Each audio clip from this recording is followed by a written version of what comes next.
Hey guys, this is Justin. Hello and welcome to another video. I took a little bit of a break, 3 or 4 days off, which is pretty rare, but I gotta say it's good to be back, although the topic of today's video is not necessarily the most fun one. What is fun, however, is that we did get a brand new The Old Republic cinematic today. This one wasn't by Blur, it was by ILM, still pretty good. I'm going to include parts of it as I'm speaking in today's video because there's not really a whole lot of content that I can use for reference. However, if you want to watch the entire thing uninterrupted, I'm going to put that down in the description in the upper right corner. Let's talk about this new Star Wars book and why it's drawn a lot of controversy. Alright, so there have been a few flashpoints for anti-Disney sentiment over this past year or so, which go beyond the normal complaints about Star Wars, I think, and one of these major centers for complaining has been the Galactic Star Cruiser Hotel. And I say that as someone who was vocally negative about Galactic Star Cruiser. For those who don't know, this is essentially one of Disney's big new theme park attractions. Galactic Star Cruiser is actually a somewhat contained experience. It's 2 days long, it's extremely expensive, between $4,800 and $6,000, and based on a lot of the promo stuff they've showed us, it just doesn't look very good, at least in my subjective opinion. It looks like they really cheaped out with pretty much everything involved in the experience, from dining options to where they try to charge you for extra money, to the aesthetics and design of the cruiser itself. A lot of people, including myself, just don't think it looks very good. It sort of has a feeling that many modern Disney rides and experiences have, where they definitely feel a bit cheaper compared to some of the classic Disney offerings. From what I understand, and I will note I know very, very little about Disney theme parks, this is somewhat tied to a change in overall philosophy and leadership. But anyway, how does this tie into the topic of today's video, a new novel? Well, on, of course, Valentine's Day of all days, Star Wars put out on their social media pages the following: "You're invited to Han and Leia's wedding in the upcoming novel, Star Wars The Princess and the Scoundrel." This led to StarWars.com, where we get a brief description of the book, including most notably at the heart of the issue here, the following quote: "Set just after the events of Return of the Jedi, the story begins on the forest moon of Endor, where Han proposes in the elation of the rebel victory against the Empire. After a ceremony at the site of the victory celebration, at the end of the film, the newlyweds depart for a honeymoon aboard the Halcyon Star Cruiser, the luxury vessel at the heart of the new Star Wars Galactic Star Cruiser experience at Disney World Resort."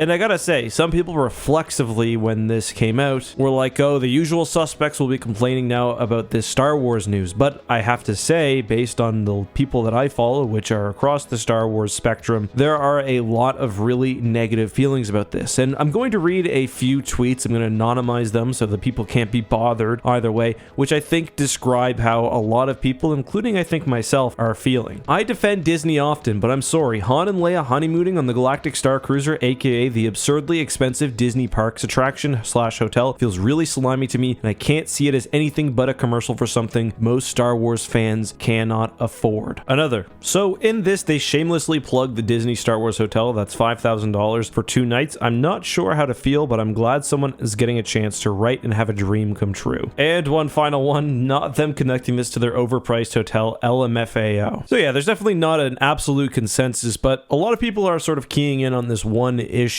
Yes, Star Wars often serves as a marketing tool for Disney's overall business empire, but this is really a transparent use of the brand in a way that frankly makes a lot of people uncomfortable. It does feel like this story was written primarily to advertise this Disney experience, and the fact that the experience itself has been pretty heavily lambasted doesn't help a lot of people's sort of icky feelings. I think it's also frustrating because this is a time period that people really wanted to see explored. This takes place immediately after the Battle of Endor, obviously, which is probably my favorite time in the Star Wars galaxy, and we haven't really gotten a whole lot of content about the main characters in that era, so it's frustrating that this novel we're getting is a blatant piece of advertising material, and that it seems like the plot itself is somewhat contrived to serve that purpose. I mean, they're dipping Imperial Remnant agents to go on a cruise in the months after the Battle of Endor. It just doesn't really make a whole lot of sense. There's sort of another factor too. This is one that less people have been concerned about, but this is also sort of acting as a new canon replacement for The Courtship of Princess Leia. Now, The Courtship of Princess Leia is a pretty famous Star Wars Expanded Universe novel. I'll get to that in a second, but also the author of The Courtship of Princess Leia, Dave Wolverton, passed away exactly 1 month before the announcement. Now, I'm not going going to hold that against Disney. Obviously, those things aren't connected. It's just bad timing, and